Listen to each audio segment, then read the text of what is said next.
வணக்கம் நண்பர்களே. இந்த கணக்கு எப்படி தீர்வு பண்ணுறதுன்னு பார்க்கலாம் வாங்க.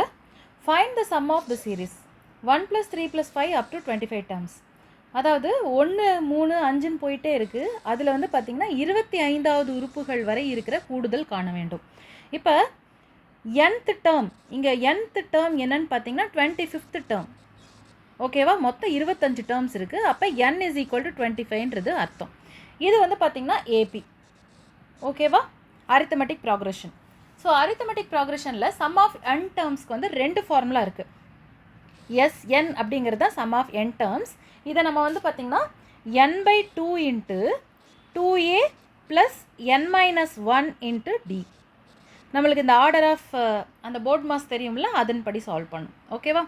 இதே சம் ஆஃப் n டேர்ம்ஸ் வந்து கடைசி டேர்ம் கொடுத்துருந்தாங்க அப்படின்னா n/2 × a + l. எல்லுங்கிறது லாஸ்ட் டேர்ம். ஓகேவா? ஸோ இந்த ஃபார்முலாவும் யூஸ் பண்ணலாம், இந்த ஃபார்முலாவும் யூஸ் பண்ணலாம். நான் உங்களுக்கு 2 மெத்தட்லையுமே நான் உங்களுக்கு ஆன்சர் சொல்கிறேன். இப்போ ஏ அப்படிங்கிறது வேறு ஒன்றும் இல்லை, ஃபஸ்ட்டு டேர்ம் என்னவோ அதுதான் ஏ. ஓகேவா? டி அப்படின்னா காமன் டிஃப்ரென்ஸு, ரெண்டாவது டேர்முக்கும் ஃபஸ்ட்டு டேர்முக்கும், மூணாவது டேர்முக்கும் ரெண்டாவது டேர்முக்கும், அதாவது ஒவ்வொரு நம்பருக்கும் இடையில என்ன டிஃப்ரென்ஸ் இருக்கோ அதுதான் டி. இங்கே 2 தான், 1க்கும் 3க்கும் நடுவில் 2 தான் இருக்குது இல்லையா? அப்போ ஏ வந்து 1, டி வந்து 2. அப்போ இந்த இடத்துல பார்த்திங்கன்னா நம்மளுக்கு ஏ தெரியுது, என் தெரியுது, டி தெரியுது. டைரெக்டாக இதில் சப்ஸ்டியூட் பண்ணிடலாம். இந்த ஃபார்முலாவில் போடுறது இருந்தால் லாஸ்ட் டேர்ம் என்னன்றது நம்மளுக்கு தெரியணும். லாஸ்ட் டேர்முக்கு என்ன ஃபார்முலா அப்படின்னு பார்த்தீங்கன்னா a + n - 1 × d. இதுதான் லாஸ்ட் டேர்ம் கண்டுபிடிக்கிறதுக்கான ஃபார்முலா. இப்போ இது பார்த்திங்கன்னா 1, ஏங்கிறது 1 இல்லையா? n - 1, என்னங்கிறது 25. அப்போ n - 1ங்கிறது 24 × d. d வந்து 2.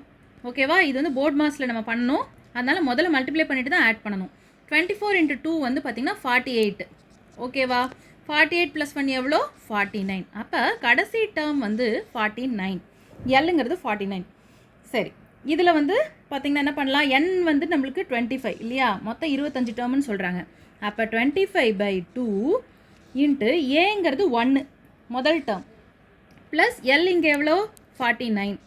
சரியா? அப்போ 25/2 × இங்கே வந்து 50 இருக்கிறதா அர்த்தம் இல்லையா? 49 + 1 எவ்வளோ? 50. இந்த 2வும் 50 கேன்சல் ஆகி நம்ம 25 வரும். 25 × 25 625. நீங்கள் நம்மளோட முன்னாடி வீடியோலாம் பார்த்துருந்தீங்கன்னா நான் சொல்லியிருப்பேன், ஒரு அட்லீஸ்ட் வந்து 30 வரைக்கும் வந்து 30 ஸ்கொயர் வரைக்கும் கண்டுபிடிச்சி வச்சுருங்க அப்படின்னு நான் சொல்லியிருப்பேன் மனப்படமாக.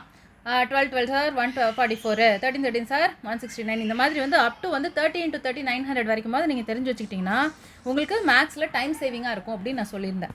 சரியா? ஓகே. ஸோ இது ஒரு மெத்தடு. இன்னொரு மெத்தடில் என்ன பண்ணுறது அப்படின்னு பார்த்தீங்கன்னா, இந்த மாதிரி லாஸ்ட் டேர்மில் கண்டுபிடிக்காமல் டைரெக்டாகவே n/2, என்னங்கிறது 25 இல்லையா? அப்போ 25/2 × 2 × 1, ஏ என்னது 1 ப்ளஸ் n வந்து 25 - 1. ஓகேவா? 25 - 1 இங்கே பார்த்தீங்களா? 25 - 1 24. 24 × 2. சரியா? இப்போ 25/2 இது 2 வரும். 2 × 1 2 ப்ளஸ் 24 × 2 எவ்வளோ? 48. இப்போ 25/2 × 48 + 2 எவ்வளோ? 50. அப்போ 2வும் 50 கேன்சல் ஆகி 25 வரும். திரும்பவும் இங்கே 25 ஸ்கொயர், 25 × 25 நத்திங் பட் 625. அவ்வளோதான். So sum of n terms, அதாவது 1 3 5ன்னு அப்படியே 25 டேர்ம் எழுதினோம்னா அதோட கூட்டுத்தொகை நம்மளுக்கு என்ன வரும்? 625. இந்த கூட்டுத்தொடரோட 25 டேர்ம் கொண்ட இந்த கூட்டுத்தொடரோட கூட்டுத்தொகை எவ்வளோ? 625. 625ங்கிறது டியில் இருக்குது. ஸோ ஆப்ஷன் டி தான் சரியான ஆன்சர். இப்போ உங்களுக்கு கிளியராக புரிஞ்சுதா? நன்றி நண்பர்களே. மீண்டும் இன்னொரு காணொலியில் சந்திக்கலாம்.